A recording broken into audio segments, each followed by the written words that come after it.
Hello students, आप सभी का पुनः ऑनलाइन क्लासेज में स्वागत है। आपके डिमांड पर आज हम मॉडल सेट के साथ हाजिर हैं। बहुत सारे छात्रों का डिमांड था कि सर मॉडल सेट को आप बनवा दीजिए। देखिए, इस मॉडल सेट जो बिहार विद्यालय परीक्षा समिति के द्वारा जारी किया गया है, इसमें कोई स्तरीय प्रश्न नहीं है जिसको शिक्षक बनवाए।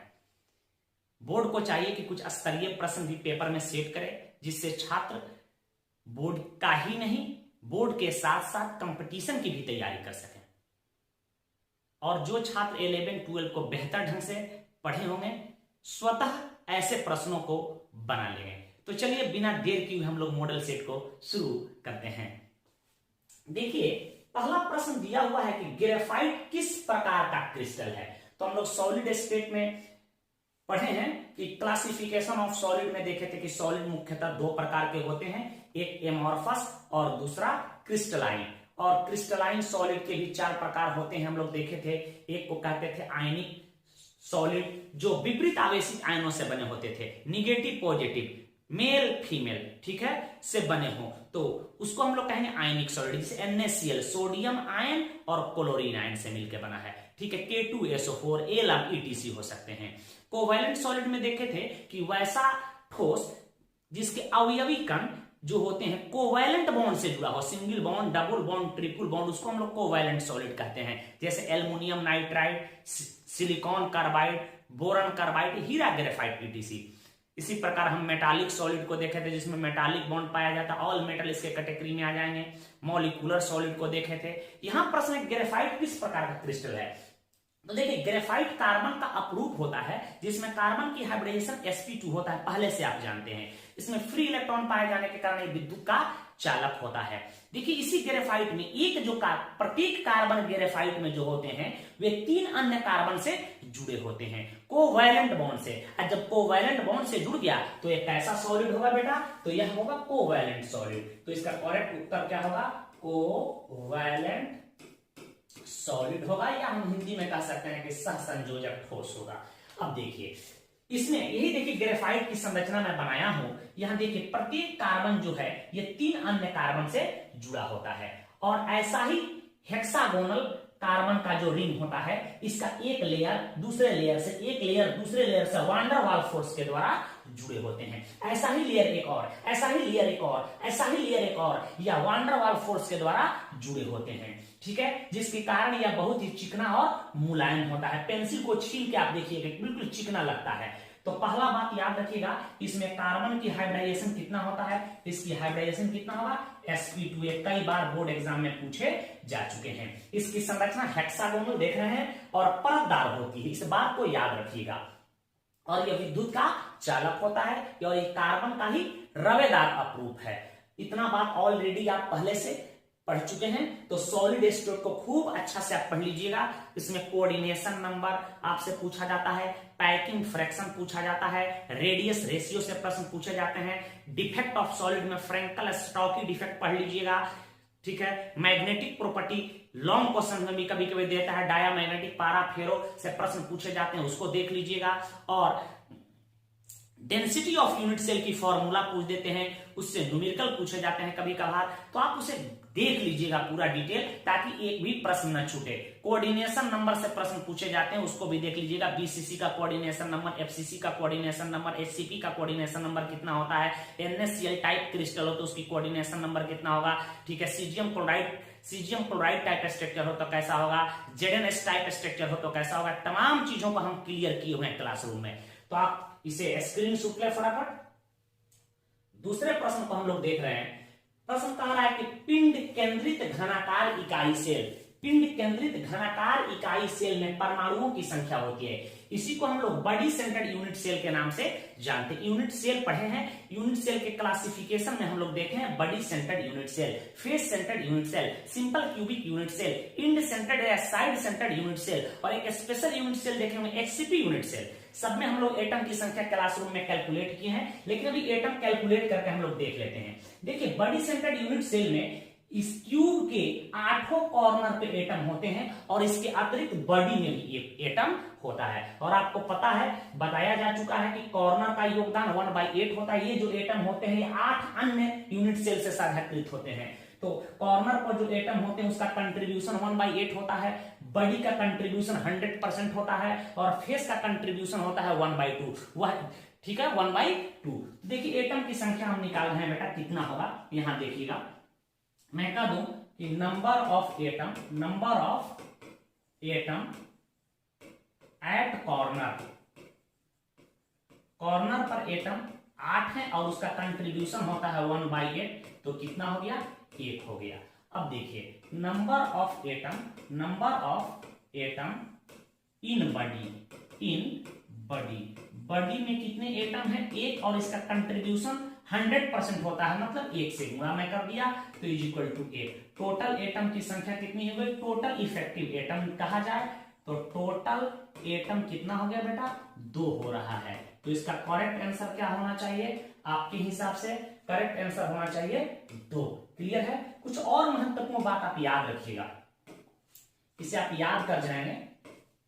देखिए एक होता है face centred unit cell, face centred unit cell में कुल एटम की संख्या होता है 4।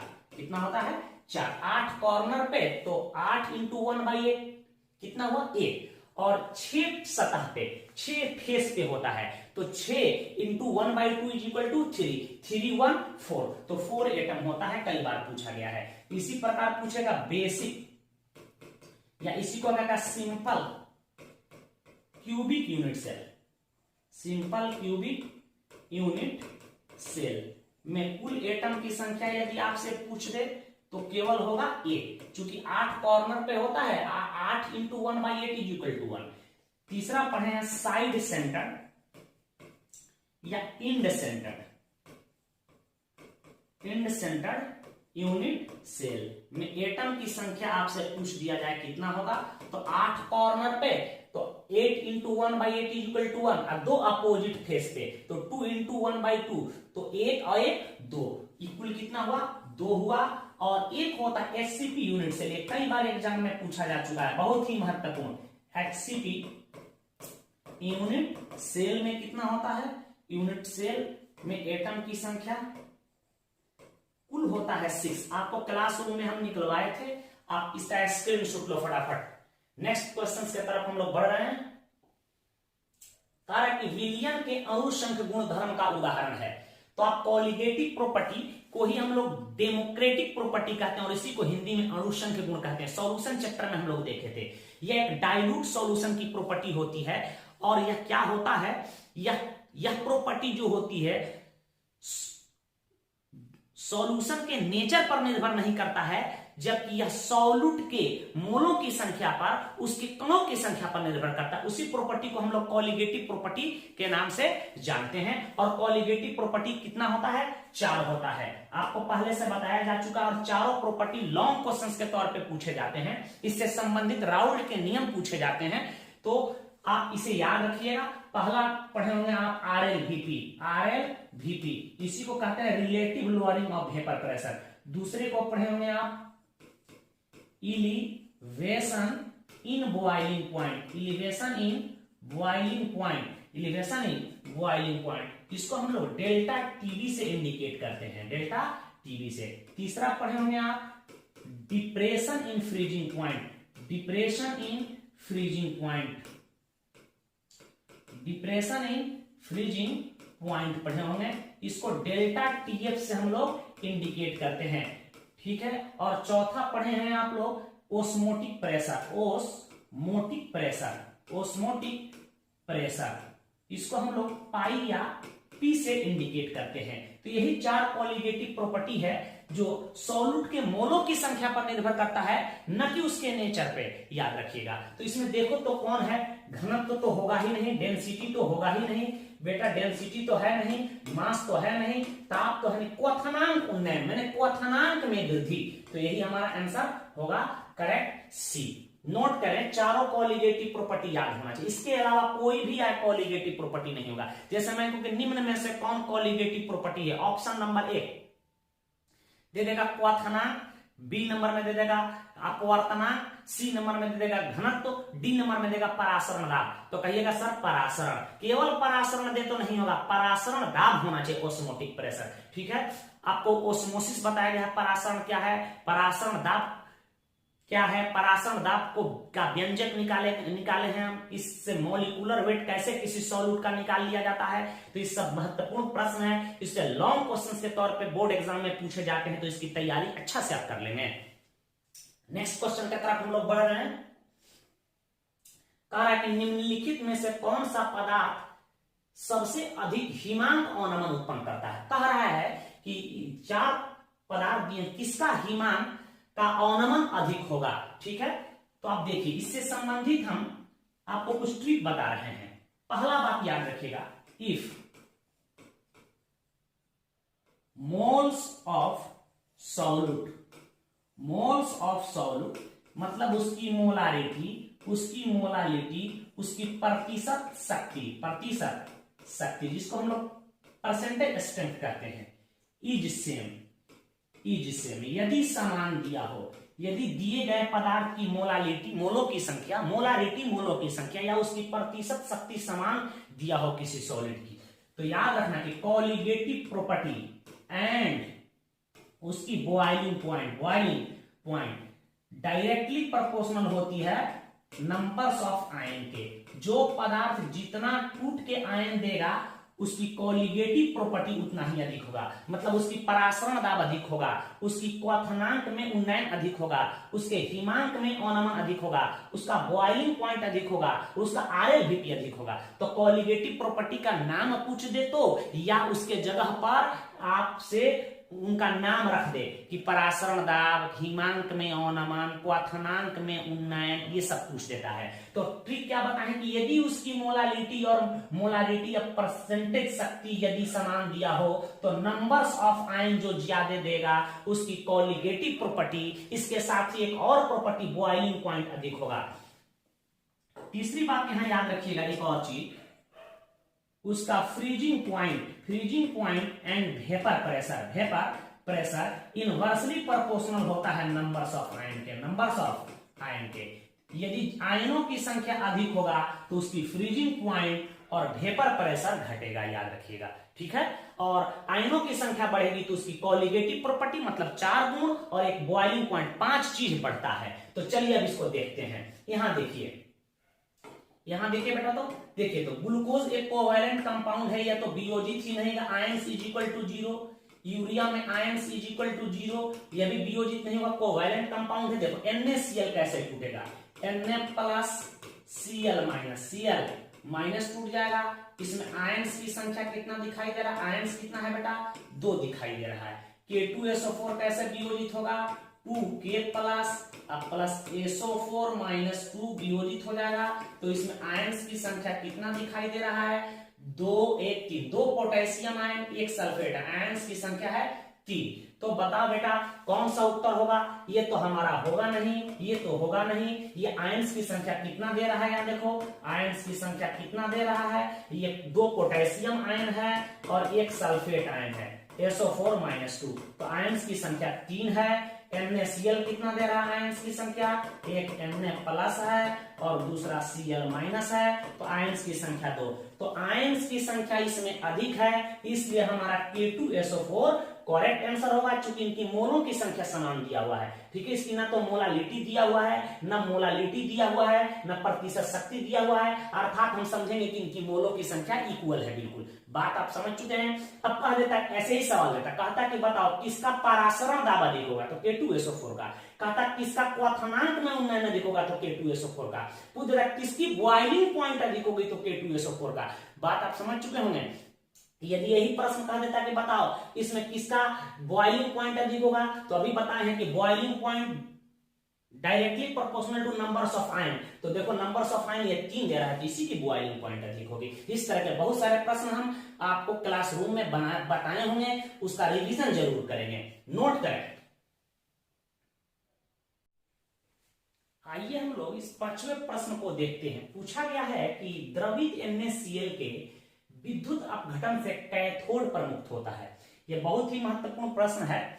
इलेक्ट्रोकेमिस्ट्री से हमेशा बार बार ऐसे प्रश्न पूछे जाते हैं कि किसी कोई साल्ट देता है या कोई इलेक्ट्रोलाइट दे देगा और पूछेगा कि इसका विद्युत विच्छेदन करने पर क्या बनता है, तो इससे संबंधित कुछ बात आप अपने जेहन में बैठा लीजिए। आपको क्लासरूम में भी हम बताए थे कि कोई भी मॉल्टेन का मतलब होता है पिघली हुई या फ्यूज्ड साल्ट हो या कोई इलेक्ट्रोलाइट हो और उसका विद्युत विच्छेदन करते हैं, विद्युत विच्छेदन करेंगे हम, विद्युत विच्छेदन करेंगे, विद्युत विच्छेदन इलेक्ट्रोलाइसिस कर दें, तो हमेशा याद रखना है कि कैथोड पर, हमेशा कैथोड पर वह मेटल ही मुक्त होगा, कैथोड पर मेटल मुक्त होता है और एनोड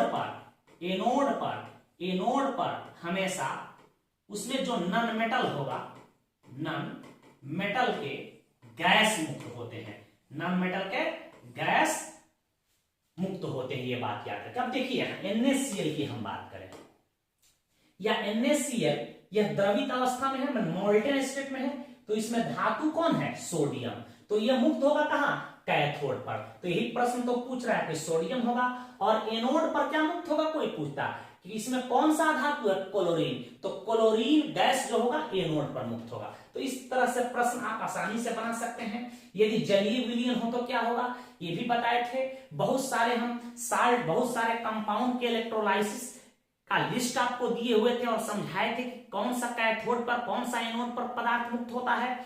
दूसरी चीज, अब यही प्रश्न कहा जाता है कि द्रवित NaOH का विद्युत विच्छेदन करने पर कैथोड पर मुक्त होगा, द्रवित कह दे तो सोडियम ही मुक्त होगा। तो इस तरह के बहुत सारे मल्टीपल चॉइस क्वेश्चन हम कॉपी में करवाए हैं, नोटबुक का अध्ययन आप सही ढंग से करेंगे। एक चीज और याद रखिएगा, इसको करके भी दिखा देते हैं।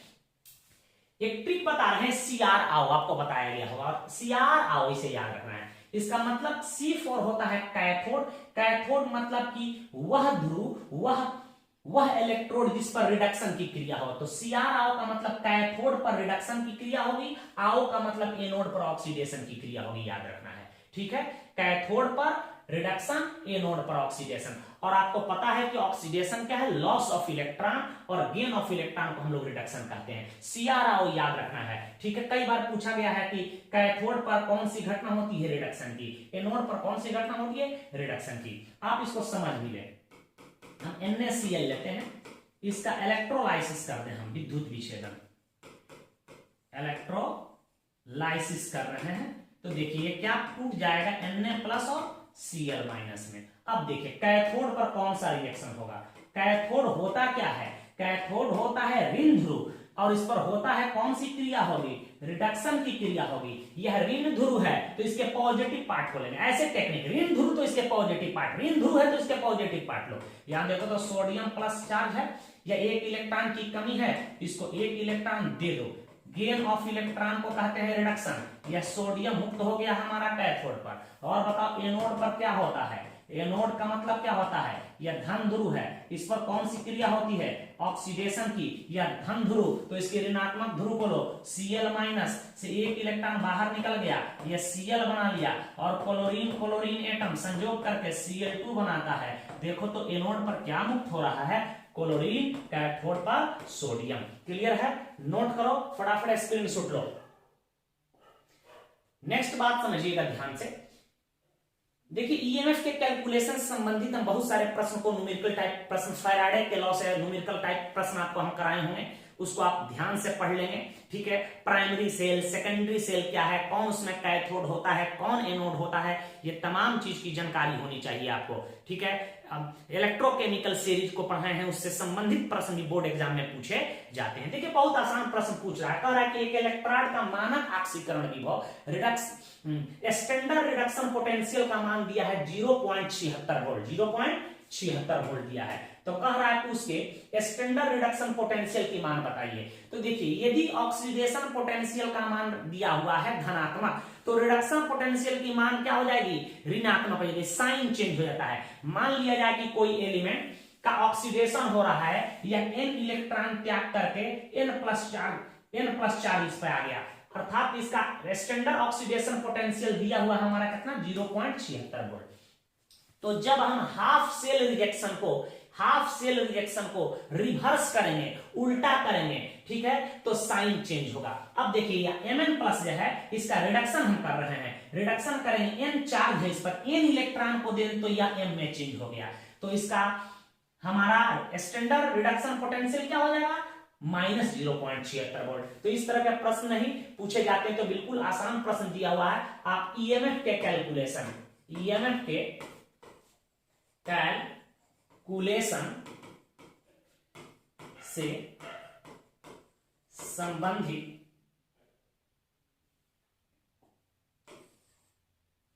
ईएमएफ के कैलकुलेशन से संबंधित रिलेटेड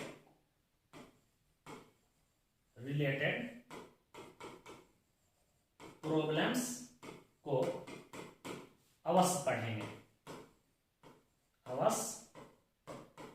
पढ़ेंगे, नोटबुक में पढ़ा दिया गया है, ठीक है बेटा, इसे नोट कर लो। तो हमारा आंसर करेक्ट क्या होगा, सी। नेक्स्ट प्रश्न को हम लोग देखेंगे। देखिए यह प्रश्न पूछ रहा है कि चीनी का जो है इन्वर्जन ऑफ केन शुगर दिया हुआ है, मतलब चीनी का हाइड्रोलाइसिस रिजेक्शन दिया हुआ, पूछ रहा है कि कौन सी कोटि की अभिक्रिया होगी, सेकंड ऑर्डर रिजेक्शन होगा, यूनिमोलिकुलर होगा, सूडो फर्स्ट ऑर्डर रिजेक्शन होगा, नन ऑफ दीज होगा। तो याद रखिएगा दुनिया में जितनी भी हाइड्रोलाइसिस की रिजेक्शन होगी, ठीक है, उसकी आणविकता मॉलिक्यूलरिटी दो दिखाई देता है, दो होता है, लेकिन उसकी अभिक्रिया की कोटि एक होता है, ठीक है, क्योंकि इसमें एक जो पदार्थ होता है यहाँ जल, ये याद रखिएगा इसकी मात्रा ज्यादा होता है, यह विलायक के तौर पे उपस्थित होता है, इसकी सांद्रता बढ़ने पे घटने पर अभिक्रिया के दर पर कोई प्रभाव नहीं पड़ता है, इसलिए यह फर्स्ट ऑर्डर रिजेक्शन होता है। आणविकता दो होगी, ऑर्डर ऑफ रिजेक्शन एक होगा, और ऐसे रिजेक्शन को हम लोग कहते हैं काल्पनिक या छदम प्रथम कोटि की अभिक्रिया। तो इसका करेक्ट उत्तर होना चाहिए सूडो फर्स्ट ऑर्डर रिजेक्शन या छदम प्रथम कोटि की अभिक्रिया। कोई पूछा दे कि आपको छदम प्रथम कोटि की अभिक्रिया को परिभाषित करो, तो कहोगे कि वैसी रासायनिक अभिक्रिया जिसकी आणविकता दो होती है लेकिन ऑर्डर ऑफ रिजेक्शन एक होता है, उसे सूडो फर्स्ट ऑर्डर रिजेक्शन कहा जाता है। कई बार शॉर्ट क्वेश्चंस में पूछे गए हैं। इसका एग्जांपल देख लिया जाए, इसका एग्जांपल, प्रमुख एग्जांपल इसका हम लोग देखते हैं बेटा, ध्यान दीजिएगा। पहला example hydrolysis of cane sugar, चीनी का जल अपघटन, C12H22O11, और यह जल से अभिक्रिया करें। हम लोग मोलासिस से पढ़े हुए थे, अल्कोहल बनाना वहां भी सीखे थे, H+ या इन्वर्टेड या सुक्रेज की उपस्थिति में टूटता है, C6H12O6 और C6H12O6 ग्लूकोज और फ्रुक्टोज देता है, याद रखिएगा। ग्लूकोज में एल्डिहाइडिक ग्रुप और OH ग्रुप होता है, फ्रुक्टोज में एल्डिहाइडिक और कीटोन ग्रुप होता है। तमाम चीज के स्ट्रक्चर हम लोग कार्बोहाइड्रेट में देख लिए थे। तो यह क्या होगा, देख रहे हो, इसकी मॉलिक्यूलरिटी देख रहे हैं कि दो है, एक चीनी के अणु और एक जल के अणु, लेकिन इसका कोटि जो होता है, इसका ऑर्डर जो होता है बेटा एक होता है, इसलिए इसको हम लोग सूडो फर्स्ट ऑर्डर रिएक्शन के नाम से जानते हैं। दूसरा एग्जांपल याद रखिएगा, हाइड्रोलाइसिस ऑफ एस्टर की हाइड्रोलाइसिस हम लोग देखे तो यहाँ एस्टर की हाइड्रोलाइसिस करा रहे हैं, इथाइल एसीटेट है, क्या है बेटा, इथाइल एसीटेट लिख रहे हैं, या इथाइल एसीटेट है, इथाइल एसीटेट है, इसकी हाइड्रोलाइसिस हम करा रहे हैं, ध्यान दीजिएगा। अब देखो तो छोटू क्या हो रहा है, अब देखो क्या हुआ, यहां CH3 C double bond O OH acetic acid बन गया, और यहां हमारा बन रहा है C2H5OH इथाइल अल्कोहल बन गया, इथाइल अल्कोहल बन गया बेटा। और ये क्या बना, एसिटिक एसिड। सिरका में कौन सा अम्ल होता है, एसिटिक एसिड, याद रखिएगा, इसी को इथेनोइक एसिड भी कहते हैं, नोट करो। नेक्स्ट क्वेश्चन है, बहुत ही महत्वपूर्ण क्वेश्चन है, इस तरह के प्रश्न कई बार बोर्ड एग्जाम में पूछे जा चुके हैं कि इसका the rate of chemical rejection एक रासायनिक अभिक्रिया का रेट इस प्रकार व्यक्त किया जाता है, दिया हुआ है, रेट दिया हुआ है, इसका कैसे व्यक्त किया जाता है, कि इसका पावर 2 है और B के कंसंट्रेशन का पावर 1 छुपा है। तो कह रहा ऑर्डर निकालो। तो ऑर्डर निकालने की टेक्निक बताए थे बेटा कि सांद्रण पदों के घातों को जोड़ देते हो, ठीक है। 2 + 1 जोड़ देंगे = 3। यह थर्ड ऑर्डर रिएक्शन होगा, हमारा क्या हो जाएगा, आंसर 3 होगा। कुछ नहीं करना है, केवल घात को जोड़ देना है। मान लिया जाए, एक और एग्जांपल दे रहे हैं कि किसी रासायनिक अभिक्रिया का रेट इस प्रकार हम व्यक्त करें। बताओ इसकी कोटि कितनी होगी। कोई पूछे कि ऑर्डर बताओ, तो ऑर्डर क्या होगी, 1/2 + 1 = 1 पूरा 1/2 या इसी को लिखेंगे 1.5। तो क्या करते हैं, सांद्रण पदों के घातों को हम लोग जोड़ देते हैं। इस प्रकार ऑर्डर निकल जाती है। क्लासरूम में भी हम आपको ऐसे बताए होंगे, लास्ट क्लास में भी बहुत सारे मल्टीपल चॉइस क्वेश्चंस कराए थे, उसमें भी इस तरह के प्रश्न को हम बताए थे। तो ये बोर्ड में आता है, इसे नोट करें। नेक्स्ट प्रश्न है कि विद्युत क्षेत्र के प्रभाव से कोलाइडी कणों का गमन कहलाता है। देखिए आपको सरफेस केमिस्ट्री में बताए होंगे, ये यू आकार की नली ले लिया जाए और इसमें एक इलेक्ट्रोड को फिट कर दिया जाए। ध्यान दीजिएगा, एक इलेक्ट्रोड हम लगा दें,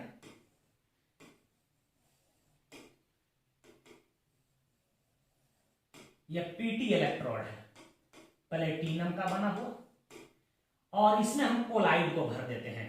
ध्यान दीजिएगा, ठीक है। यदि किसी कोलाइड को भर दें और विद्युत धारा प्रवाहित करें, यदि कोलाइडी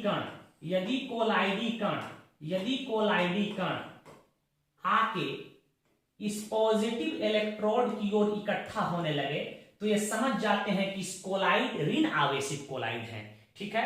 और यदि कोलाइड इस यू आकार की नली में भरे हैं और यदि वह निगेटिव इलेक्ट्रोड की ओर जमा होने लगा, तो हम समझ जाएंगे कि वह कोलाइड पे पॉजिटिव चार्ज है।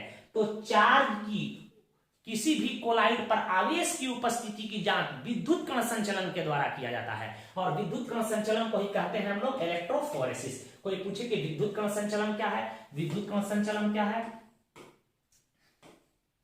विद्युत कण संचलन क्या है, तो कहिएगा कि सर विद्युतीय क्षेत्र में जब किसी भी कोलाइड को रखते हैं, तो कोलाइडी कणों का विपरीत इलेक्ट्रोड की ओर गमन होने की प्रक्रिया को ही हम लोग कहते हैं इलेक्ट्रोफोरेसिस, जिसको विद्युत कण संचलन कहा जाता है। और इसी के द्वारा हम लोग क्या करते हैं, कोलाइड पे चार्ज को निर्धारित करते हैं। और देखिए डायलिसिस क्या है, इसके द्वारा हम लोग क्या करते हैं, कोलाइड्स को शुद्ध करते हैं। इमल्सन क्या है, तो कोलाइड्स की टाइप है, ठीक है। लिक्विड और लिक्विड, यदि परिक्षिप्त परावस्था भी लिक्विड हो और परिक्षेपण माध्यम भी लिक्विड हो, तो ऐसे कोलाइड को हम लोग पायस कहते हैं, ठीक है। इसका फेमस एग्जांपल है मिल, ठीक है। टिंडल इफेक्ट जानते हैं, कोलाइड्स की एक प्रॉपर्टी है। जब प्रकाश की किरण किसी कोलाइड से होकर गुजरती है, तो प्रकाश के किरण स्कैटर्ड हो जाते हैं, प्रकाश का प्रकीर्णन होता है। इसी घटना को टिंडल इफेक्ट कहा जाता है। डिटेल अध्ययन हम लोग इसे क्लासरूम में किए थे। टिंडल इफेक्ट और ब्राउनी गति एग्जाम में पूछे जाते हैं, तो इसे आप निश्चित रूप से पढ़ लेंगे कि ब्राउनी गति क्या है, ब्राउनी गति क्या है। तो इसका आंसर करेक्ट डी होगा। नेक्स्ट क्वेश्चन को हम लोग देखते हैं। देखिए कह रहा है कि वह प्राकृतिक पदार्थ जिससे धातु का निष्कर्षण फायदेमंद होता है कहलाता है। हम लोग खनिज एक्सट्रैक्शन में पढ़े थे कि वैसे खनिज जिससे सस्ता एवं सुगमता पूर्वक हम लोग धातु को प्राप्त कर लेते हैं, उसी को अयस्क कहा जाता है। तो इसका करेक्ट आंसर क्या होना चाहिए, इसका करेक्ट आंसर क्या होगा, अयस्क होगा, जिसको अंग्रेजी में ओर्स कहते हैं, तो इसको हम लोग अयस्क कहेंगे, ठीक है। वैसा खनिज जिससे धातु सस्ता एवं सुगमता पूर्वक प्राप्त हो जाए, कम खर्च में प्राप्त हो जाए, उस चीज को हम लोग अयस्क के नाम से जानते हैं, ठीक है। और ये प्रचुर मात्रा में इसमें धातु पाई जाती है, इससे धातु को निकालना आसान होता है। और खनिज के बारे में जानते हैं कि धातु तथा उनके युक्त से वे प्राकृतिक पदार्थ, धातु तथा उनके यौगिक से युक्त वे प्राकृतिक पदार्थ जो पृथ्वी तल के नीचे पाए जाते हैं, उसको खनिज कहा जाता है, ठीक है। और अयस्क में उपस्थित अशुद्धियों को हम लोग क्या कहते हैं, गैंग कहते हैं, ठीक है, जिसको मैट्रिक्स के नाम से भी जाना जाता है। और यदि अयस्क में, सांद्रित अयस्क में कोई अगलनीय अशुद्धि है, ठीक है, जो रिमूव नहीं हुआ, तो उसको दूर करने के लिए हम लोग जिस केमिकल को उसमें मिलाते हैं उसको फ्लक्स कहते हैं। और फ्लक्स अगलनीय शुद्धियों से संयोग करके जिस पदार्थ का निर्माण करता है उसे धातु मल कहा जाता है। यह धातु के ऊपर तैरते रहता है, जो धातु को ऑक्सीकृत होने से बचाता है। इसका प्रयोग सीमेंट, उर्वरक आदि बनाने में किया जाता है। आपको क्लासरूम में बताया गया होगा, तो आप पुनः एक्सट्रैक्शन चैप्टर को अच्छा से पढ़ लेंगे, निष्कर्षण वाले को। नेक्स्ट क्वेश्चन क्या है, साइनाइड विधि के द्वारा प्राप्त होता है। तो देखिए साइनाइड प्रोसेस जो होता है, इसी को हम लोग, साइनाइड प्रोसेस को ही हम लोग मैकआर्थर फॉरेस्ट प्रोसेस के नाम से जानते हैं। और ये एक हाइड्रोमेटलर्जी की टेक्निक है। आपको बताए थे कि मेटलर्जी मुख्यतः तीन, एक पायरोमेटलर्जी या इसी को थर्मोमेटलर्जी, दूसरे को हम लोग इलेक्ट्रोमेटलर्जी, तीसरे को हाइड्रोमेटलर्जी। और हाइड्रोमेटलर्जी हमेशा लेस रिएक्टिव मेटल के लिए यूज किया जाता है। तो पहला बात किया, हाइड्रोमेटलर्जी की एक टेक्निक है, यह गोल्ड और सिल्वर के लिए ही प्रयोग किया जाता है। सोना और चांदी के अयस्कों से सोना प्राप्त करने के लिए इस विधि का प्रयोग किया जाता है। सबसे पहले करते क्या है कि अयस्क को सोडियम साइनाइड और पोटेशियम साइनाइड के डाइल्यूट सॉल्यूशन में डिसॉल्व करते हैं, तो एक कॉम्प्लेक्स का फॉर्म होता है, एक कॉम्प्लेक्स का निर्माण होता है, जिसमें जिंक धातु डालने पे सिल्वर या गोल्ड बाहर निकल जाते हैं या मुक्त हो जाते हैं। तो प्रश्न है कि साइनाइड विधि के द्वारा धातु प्राप्त किया जाता है, तो इसमें सोना और चांदी कोई होना चाहिए। तो यहाँ सिल्वर दिखाई दे रहा है, हमारा करेक्ट आंसर क्या होगा, सी होगा। आप इसे नोट करें, साइनाइड प्रोसेस का है या मैकआर्थर साइनाइड प्रोसेस का है, तो इसका प्रयोग सोना और चांदी के लिए किया जाता है। सोना और चांदी के निष्कर्षण इसी के द्वारा किया जाता है, याद रखिएगा। दूसरी चीज, आप फेन प्लावन विधि से भी एक प्रश्न पूछे जाते हैं कि सल्फाइड अयस्कों का सांद्रण किस विधि के द्वारा किया जाता है, तो फेन प्लावन विधि। लेकिन एक चांदी का ही अयस्क है Ag2S, ठीक है, इसका सांद्रण जो होता है वह फेन प्लावन विधि से नहीं किया जाता है, वह लीचिंग प्रोसेस से किया जाता है, वही है साइनाइड प्रोसेस, याद रखिएगा। ठीक है, आप इसे याद रखिएगा, नोट करें। नेक्स्ट क्वेश्चन है कि निम्नलिखित में कौन हाइड्रोजन बंध नहीं बनाता है। तो H बॉन्ड तो हम लोग 11 से ही पढ़ते आए हैं। H बॉन्ड बनाने की ट्रिक्स आपको बताए थे, उस यौगिक में फ्लोरीन, ऑक्सीजन, नाइट्रोजन होना चाहिए, साथ ही उससे हाइड्रोजन जुड़ा होना चाहिए, वह H बॉन्ड बनाएगा। तो इसका ट्रिक है फोन प्लस हेडफोन। जैसे आपसे कहे H2O H बॉन्ड बनाएगा क्या, हाँ सर, इसमें फोन है, देख रहे हैं कि फोन है, और हेडफोन, इससे ऑक्सीजन जुड़ा हुआ H बॉन्ड बनाएगा। मैं कहूं कि HF H बॉन्ड बनाएगा, कहेगा हाँ सर बनाएगा, इसमें फोन है, फ्लोरीन, ऑक्सीजन, नाइट्रोजन तीनों में से होना चाहिए, और हाइड्रोजन इससे जुड़ा H बॉन्ड बनाएगा। मैं कहूंगा इथाइल अल्कोहल H बॉन्ड बनाएगा, कहेगा हाँ सर, इसमें फोन है, हेडफोन है, ये H बॉन्ड बनाएगा। अरे फोनवा में हेडफोनवा लगाते हो तबे हेलो हेलो करते हो, उसी प्रकार फोनवा हेडफोनवा सटेगा तबे H बॉन्ड बनाएगा। बात समझ गए हो ना, तो हेडफोन प्लस फोन मिलेगा तो H बॉन्ड बनाएगा। अब देखो यहां H बॉन्ड बनाएगा, यहां ध्यान देना बेटा। अब कोई पूछे कि इसमें से कौन H बॉन्ड बनाएगा कि नहीं बनाएगा, यहां ध्यान दीजिएगा, H बॉन्ड बनाएगा कि नहीं। देखो तो इसमें फोन है, हेडफोन है, या H बॉन्ड बनाएगा, H बॉन्ड बनाएगा। या देखो, या इसमें फोन है, हेडफोन है, या H बॉन्ड बनाएगा, या फोन है, हेडफोन है, H बॉन्ड बनाएगा। यहां देखो हेडफोन है परंतु फोन नहीं है, इसलिए H बॉन्ड नहीं बनाएगा। तो हमारा करेक्ट आंसर क्या होगा, सी होगा। नोट करें। नेक्स्ट क्वेश्चन है कि एसेट में सल्फर की ऑक्सीकरण अवस्था होती है। आपको पता है कि फ्री स्टेट में या एलवाई में कोई भी एलिमेंट हो, उसकी ऑक्सीडेशन स्टेट क्या होती है बेटा, ऑक्सीडेशन स्टेट शून्य होती है। तो यहां सल्फर की ऑक्सीडेशन स्टेट भी शून्य होगी। P4 में फास्फोरस की ऑक्सीडेशन स्टेट शून्य होगी।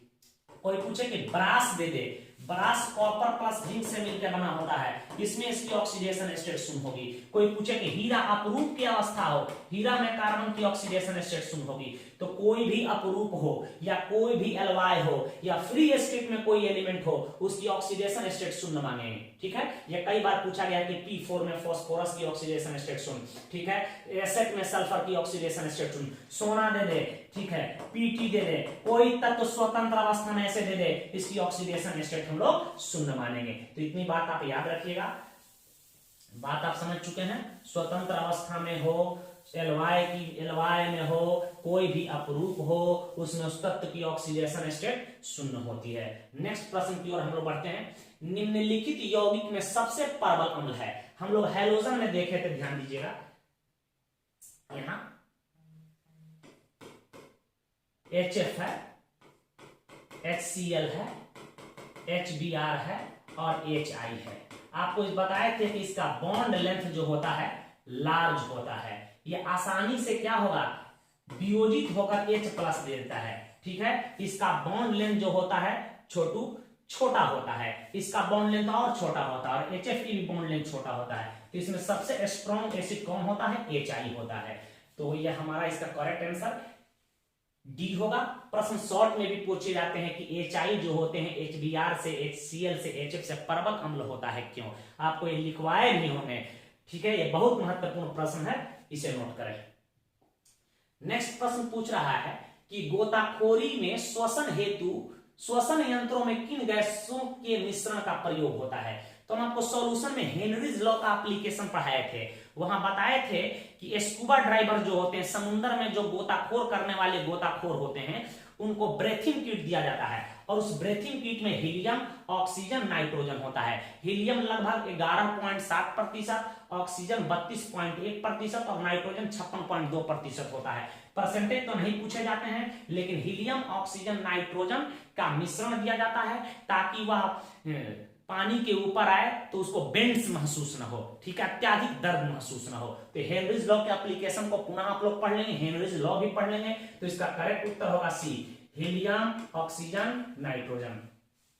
नेक्स्ट देखेंगे, संक्रमण तत्वों का स्थान आवर्त सारणी में है। तो आपको पता है कि डी ब्लॉक के तत्वों को ही संक्रमण तत्व कहते हैं, एफ ब्लॉक के तत्व को इनर ट्रांजिशन एलिमेंट कहते हैं, और एस ब्लॉक और पी ब्लॉक के तत्वों को संयुक्त रूप से रिप्रेजेंटेटिव एलिमेंट कहा जाता है। तो बिल्कुल मौखिक प्रश्न है। नेक्स्ट देखेंगे हम लोग, कह रहा है कि निम्न में से कौन प्रथम संक्रमण श्रेणी के सदस्य नहीं है।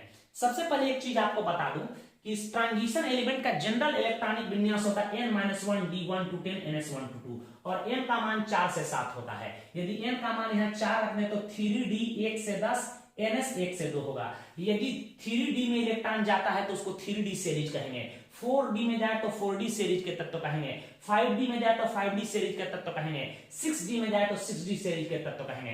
तो कुल ट्रांजिशन सीरीज हमारे 4 हैं, सब में 10-10 तत्व होता है। तो इनकी कुल संख्या, टोटल एलिमेंट कितने हो गए, टोटल एलिमेंट हो जाते हैं बेटा कितने, हमारा याद रखिएगा, कुल ट्रांजिशन सीरीज में कुल एलिमेंटों की संख्या 40 है। फर्स्ट ट्रांजिशन सीरीज में कौन कौन तत्व हैं, फर्स्ट ट्रांजिशन सीरीज, इसी को कहते हैं 3d ट्रांजिशन सीरीज, या इसी को कहते हैं first transition series, first transition series. या 21 स्कैंडियम से शुरू होकर और जिंक 30 तक जाता है। आप याद रखिएगा, तो 21 से 30 तक जो तत्व होंगे वह 3d ट्रांजिशन सीरीज के हैं, जो नहीं होंगे वो नहीं होंगे। तो इसका एटॉमिक नंबर से पकड़ सकते हैं कि क्रोमियम का एटॉमिक नंबर 24 होता है, इसका 26 होता है, इसका 25, और यहाँ मैग्नीशियम जो दे दिया है इसका एटॉमिक नंबर होता है 12। तो हमारा करेक्ट आंसर होना चाहिए मैग्नीशियम। ठीक है, इसे याद भी कर जाएंगे, आपको याद करवाए थे। स्कैंडियम, सुनो सुनो तुम विवाह कर लो मुझसे, फिर कोई नहीं कहेगा जानू। इसे याद कर जाइएगा कि सुनो तुम विवाह कर लो मुझसे, फिर कोई नहीं कहेगा जानू। स्कैंडियम से लेके जिंक तक या 30 तत्वों के समूह को हम लोग कहते हैं 3d ट्रांजिशन सीरीज। नोट करें। नेक्स्ट है, लेंथेनाइड संकुचन किस तथ्य के लिए उत्तरदायी है। तो देखिए, लेंथेनॉइड कॉन्ट्रैक्शन के बारे में हम आपको बताए थे कि लेंथेनम 57 से हम लोग ल्यूटेशियम 71 की ओर बढ़ते हैं तो इसके एटॉमिक साइज और आयनिक साइज, इसकी आयनिक साइज जो होता है, ब्लॉक में पढ़े थे, या क्रमागत घटता है, धीरे धीरे घटता है। ठीक है, इसकी साइज क्या होती है, घटती है, जिसको लेंथेनॉइड कॉन्ट्रैक्शन कहा जाता है। और देखिए 71 के बाद जो तत्व आता है वो 72 आता है, हैफनियम। तो इसमें भी लेंथेनॉइड कॉन्ट्रैक्शन लगता है। ठीक है, जिसके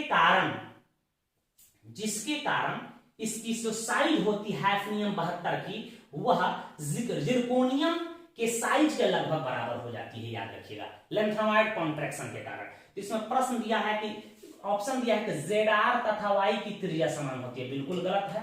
ठीक है, ZR और NB की ऑक्सीकरण अवस्था समान होती है, इससे कोई लेना देना है। ZR और HF की त्रिज्या लगभग समान होती है। देखिए तो यही हमारा तथ्य है, टी जर हफरफ, टीजर हफरफ। आप इसका एटॉमिक नंबर पढ़े हैं 22, इसका 40, हैफनियम का होता है 72 और रदरफोर्डियम का होता है 104।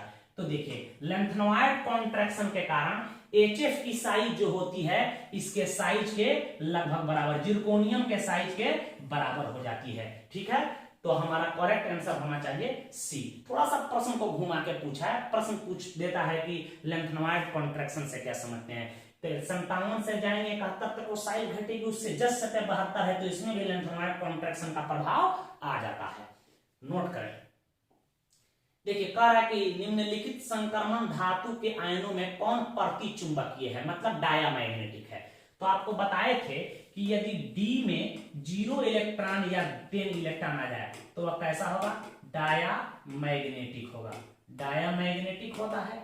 और यदि D में 1 से लेकर 9 तक इलेक्ट्रॉन हो तो वह हमारा पारामैग्नेटिक होता है, पारामैग्नेटिक होता है। तो इलेक्ट्रॉनिक विन्यास लिख लो, जिस पर आपको संदेह हो उसी का लिख लो। जैसे हम जिंक का लिख रहे हैं Zn+2 का, Zn+2 का आर्गन 18 ले लेते हैं, 3D4S 18 2 20 10 30 -2 इलेक्ट्रॉन घटा देते हैं, बच गया आर्गन 3D10, 3D10। देख रहे हैं कि इसका d ऑर्बिटल पूर्ण रूप से भरा है, तो हमारा आंसर यही होगा। तो आप जनरली ऑप्शन में Zn+2 दे देता है, Cd+2 दे देता है, Cu+1 दे देता है, ठीक है, इसके जगह Hg+2 देता है। इसी में d ऑर्बिटल पूर्ण रूप से भरे हुए हैं, या इसी के जगह पर स्कैंडियम+3 दे देगा। इस सबका जो d होता है 0 होगा किसी का, नहीं तो किसी का 10 होगा।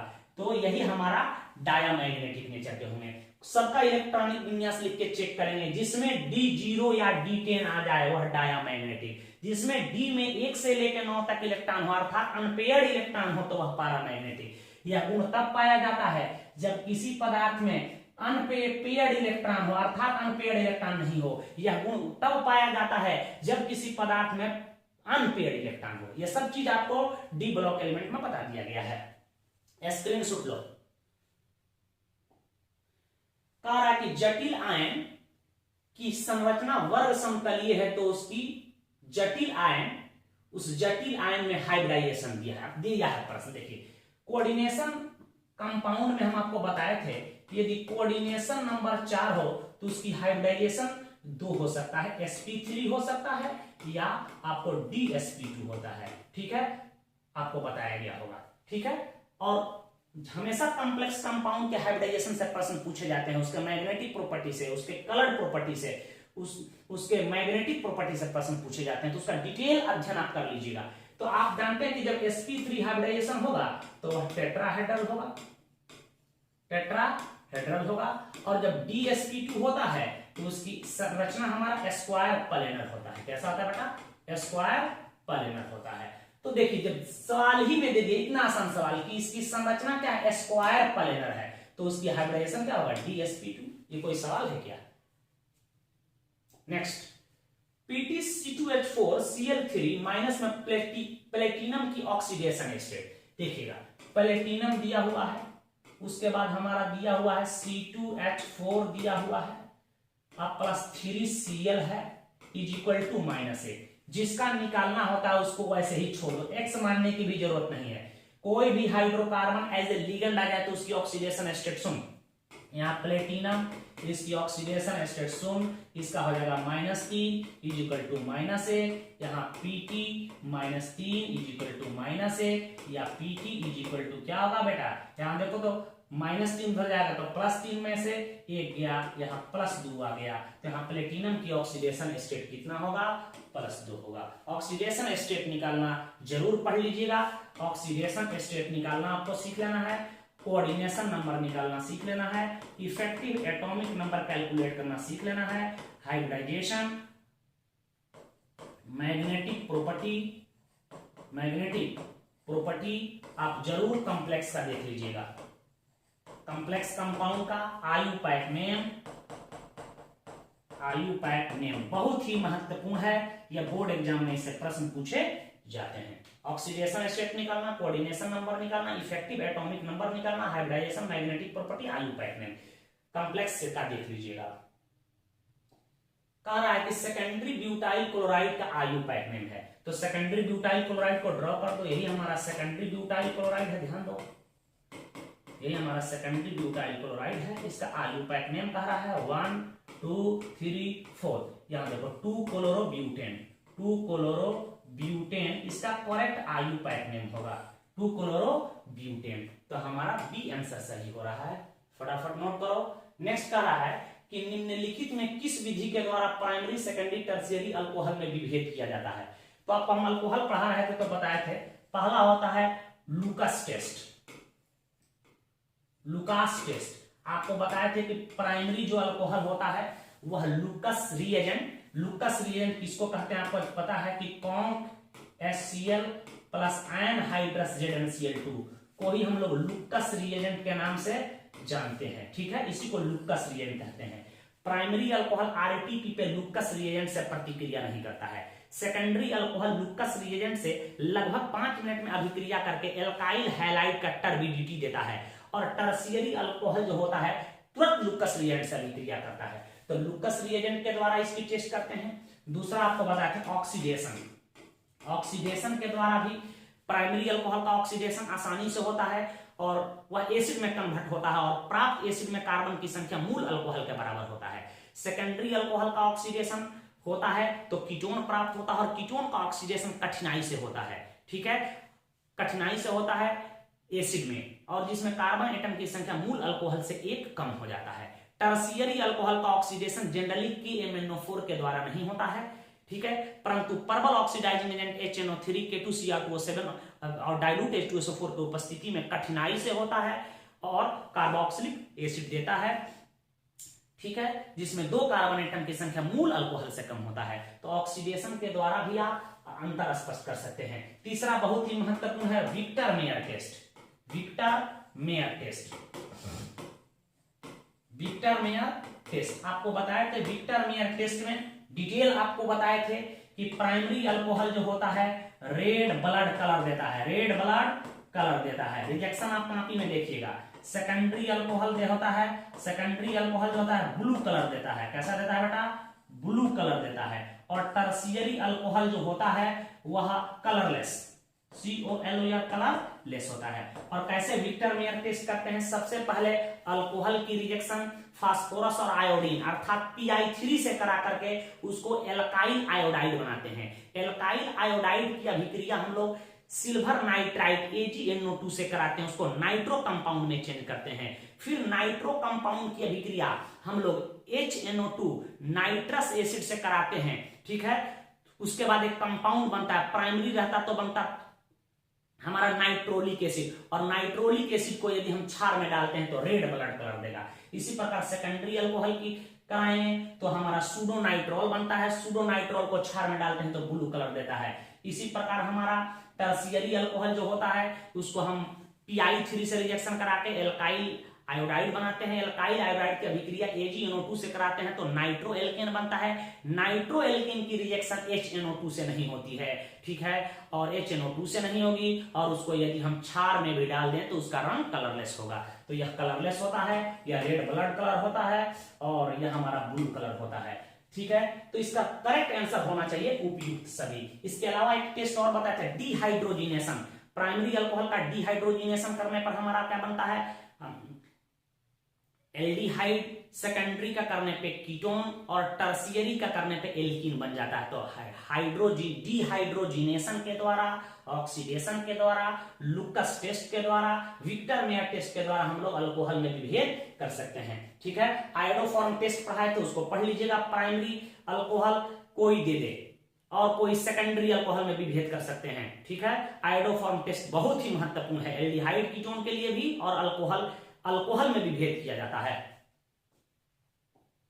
देखिए निम्न में किसका प्रयोग निश्चेतक के रूप में किया जाता है? आयोडोफॉर्म का प्रयोग तो एंटीसेप्टिक्स के रूप में करते हैं, ठीक है, और एसिटिलीन का प्रयोग तो होता नहीं। क्लोरोफॉर्म इसका प्रयोग निश्चेतक के तौर पे किया जाता था, परंतु इसके बुरे प्रभाव के कारण इसका प्रयोग बंद है। फॉस्जीन बना लेता था और इससे बहुत सारी मौत हो गई, इसलिए मेडिकल सर्जरी में इसका प्रयोग आजकल बंद है। इसके जगह पर आज हैलोथेन, डाइथाइल ईथर आदि का प्रयोग किया जा रहा है। देखिए कैल्शियम एसिटेट को गर्म करने पर क्या प्राप्त होगा, तो प्रिपरेशन ऑफ एल्डिहाइड कीटोन में हम आपको बताए थे, ये बहुत ही महत्वपूर्ण प्रश्न है, कई बार पूछा जा चुका है। देखिए कैल्शियम एसिटेट ही है, कैल्शियम एसिटेट का कह रहा है शुष्क आसवन किया जाए, ड्राई डिस्टाइलेशन किया जाए तो क्या बनेगा।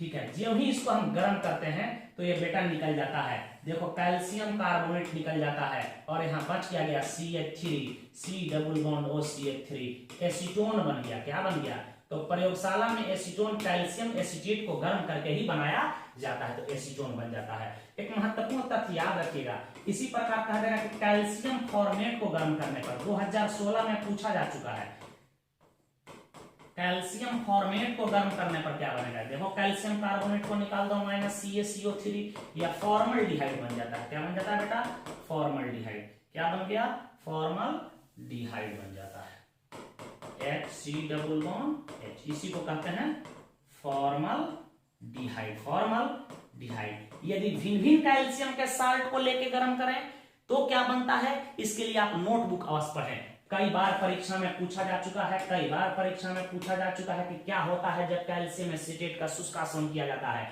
क्या होता है जब कैल्शियम फॉर्मेट का शुष्कासन किया जाता है। ऑर्गेनिक तो डिटेल में पढ़ना ही होगा, 15 दिन में ही ऑर्गेनिक समाप्त हो जाता है। ऑर्गेनिक तो का मतलब कि कोई प्रश्न ही नहीं आता है ऑर्गेनिक से। नेक्स्ट है कि अल्कोहल का फंक्शनल ग्रुप होता है, फंक्शनल ग्रुप आपको याद होना चाहिए, तो ऐसे ही ठीक है कि OH क्रियाशील मूलक होता है। नेक्स्ट प्रश्न है कि कौन एल्डिहाइड और कीटोन में विभेद करता है। देखिए एल्डिहाइड और कीटोन में विभेद करने के लिए हम लोग मुख्य रूप से दो चीज इस्तेमाल करते हैं। ठीक है, टॉलेंस रिएजेंट है, ठीक है, इसके अलावा बेंडिक्ट सॉल्यूशन है, फेहलिंग सॉल्यूशन है। तो देखिए इसमें ऑप्शन में फेहलिंग विलियन दिया है, कास्टिक सोडा दिया है, तो कास्टिक सोडा होगा नहीं, ग्रिग्नार्ड रिएजेंट होगा नहीं, फेहलिंग सॉल्यूशन।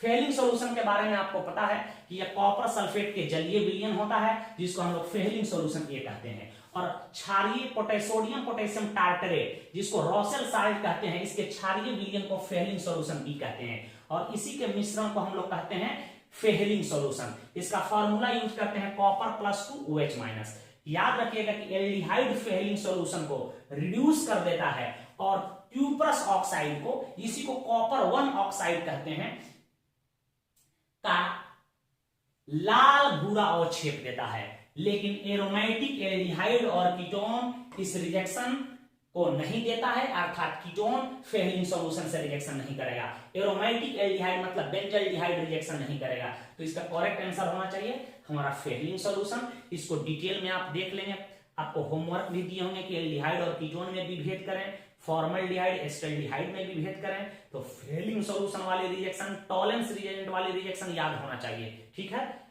नोट करें। नेक्स्ट कारक है प्राइमरी एमीन का मूलक निम्नलिखित में से कौन है। देखिए तो प्राइमरी एमीन का होता है NH2, आपको पता है, ठीक है।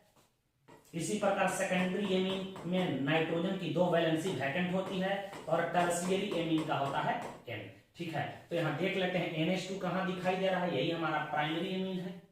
नेक्स्ट कह रहा है तनु एवं अल्प क्षारीय KMnO4 सॉल्यूशन को कहते हैं। आपको बताया गया होगा कि 1% अल्कलाइन KMnO4 के विलयन को ही हम लोग बेयर्स रिएजेंट कहते हैं, बेयर्स रिएजेंट के नाम से जाना जाता है। तो इसका करेक्ट आंसर बेयर्स रिएजेंट होगा। फेंटोन रिएजेंट आप जानते हैं, FeSO4 + H2O2 के विलयन को फेंटोन्स रिएजेंट कहते हैं। ठीक है, लुकास रिएजेंट के बारे में आपको पता है कि conc HCl + anhydrous ZnCl2 anhydrous ZnCl2 के मिश्रण को लुकास रिएजेंट कहते हैं। टॉलेंस रिएजेंट क्या है, टॉलेंस रिएजेंट के बारे में भी आपको बताया गया होगा कि क्या है, अमोनिया कल सिल्वर नाइट्रेट, अमोनिया कल सिल्वर नाइट्रेट, अमोनियम हाइड्रोक्साइड और AgNO3 का यह मिश्रण होता है। इस रिजेक्शन करता है तो जटिल कंपाउंड बनता है AgNH3 का होल टू OH-। इसका फॉर्मूला ये भी यूज किया जाता है। तो टॉलेंस रिएजेंट क्या है, याद रखें अमोनिया कल सिल्वर नाइट्रेट है। लुकास रिएजेंट कॉन्क HCl और ZnCl2 का मिश्रण होता है, और 1% क्षारीय KMnO4 को हम लोग बेयर्स रिएजेंट कहते हैं। ये सब पढ़ाया गया है आपको। नेक्स्ट प्रश्न है कि फिनॉल को जस्ता के चूर्ण के साथ उबालने पर क्या बनता है। तो आपको प्रॉपर्टीज ऑफ फिनॉल में पढ़ाए होंगे कि देखो यही फिनॉल है बेटा। फिनॉल को हम लोग क्या करते हैं, जिंक डस्ट के साथ, जिंक डस्ट के साथ जब ही हम लोग गर्म करते हैं तो देखो यह क्या निकल जाता है। देखो तो क्या निकल गया बेटा, माइनस जिंक ऑक्साइड निकल गया और यह बन जाता है हमारा बेंजीन। ठीक है, क्या बन गया, बेंजीन। एच कहां चला गया, देखो इसको ऐसे भी समझ लो तुम, यही हमारा C6H5OH है और इसको हम लोग जिंक डस्ट के साथ गर्म कर रहे हैं। तो देखो तो क्या निकल गया बेटा, यहाँ देखो तो क्या निकल गया, माइनस जिंक ऑक्साइड निकल गया और C6H6 बन गया बेंजीन। तो करेक्ट आंसर क्या होना चाहिए, बेंजीन। बहुत महत्वपूर्ण रिएक्शन है, फिनॉल की प्रॉपर्टी में हम लोग पढ़े थे। नेक्स्ट, कार्बोक्सिलिक एसिड का फंक्शनल ग्रुप होता है, सबको पता है, C डबल बॉन्ड OH होता है, इसी को एसिड समूह कहते हैं। शॉर्ट फॉर्म में इसी को COH कहेंगे। देखो कहां है COH, करेक्ट मारो C। नेक्स्ट देखो, के कार्बनिक यौगिक की अभिक्रिया सोडियम बाइकार्बोनेट के संतृप्त जलीय विलयन से कराने पर फदफदाहट होती है, निम्न में से वह कौन यौगिक है। देखिए कार्बोक्सिलिक एसिड की केमिकल प्रॉपर्टी में पढ़े थे हम लोग कि दुनिया का कोई भी कार्बोक्सिलिक एसिड हो, देखिए यही कार्बोक्सिलिक एसिड है हमारा, जनरल फॉर्मूला हम यूज कर देते हैं बेटा, यहां ध्यान दीजिएगा, RC डबल बॉन्ड OH, और यह सोडियम बाइकार्बोनेट से रिएक्शन NaHCO3 से करता है, ध्यान दीजिएगा। तो यह बनाता है अपना साल्ट, क्या बनाएगा, अपना साल्ट। यह देखो क्या बना लिया, यह देखो तो RC डबल बॉन्ड ONA, यह क्या बनाया, सोडियम का साल्ट बना लिया अपना, और यहां दे दिया देखो क्या, यह एक H और एक O, यहां से H2O निकाल दो और यहां बच गया हमारा CO2, और CO2 गैस निकलने के कारण इसमें फदफदाहट पाई जाती है, याद रखिएगा। तो इसका करेक्ट आंसर क्या होगा, एल्केन, यह नहीं होगा, एल्कीन नहीं होगा, इथाइल अल्कोहलिक एसिटिक एसिड होगा हमारा। ठीक है, एसिटिक एसिड दिया हुआ है तो एसिड कोई भी होगा, याद रखिएगा। फिनॉल सोडियम बाइकार्बोनेट से रिएक्शन नहीं करता है, इसलिए इस अभिक्रिया का प्रयोग हम लोग एसिड और फिनॉल में अंतर स्पष्ट करने के लिए करते हैं। नेक्स्ट का है एस्टर का फॉर्मूला होता है, तो एस्टर का फॉर्मूला सबको पता है, RC डबल बॉन्ड OR- होता है। ठीक है, यही फॉर्मूला होगा, मैच करो कौन होगा, RC डबल बॉन्ड OR-, यही होगा। नेक्स्ट देखो, नाइट्रो एल्केन के अवकरण से बनता है, नाइट्रो एल्केन, यही हमारा नाइट्रो एल्केन है, देखो CH2NO2 नाइट्रो एल्केन है। आपको बताए थे कोई भी नाइट्रो कंपाउंड का रिडक्शन हम कर दो, SN/HCl के द्वारा कर दो, या FeHCl के द्वारा कर दो, या लिथियम एल्युमिनियम हाइड्राइड ले लो, रिडक्शन कैसे करते हैं सबको पता है। इसमें आवश्यकता अनुसार हाइड्रोजन को जोड़ दो, हम यहाँ हाइड्रोजन यूज कर रहे हैं बेटा, देखो तो 4 हाइड्रोजन यूज कर रहे हैं, 2 हाइड्रोजन तुम इसको दे दो और 2 हाइड्रोजन 6 हाइड्रोजन ले लो, सॉरी यहाँ देखो 6 हाइड्रोजन ले लो, 6 हाइड्रोजन ले लो।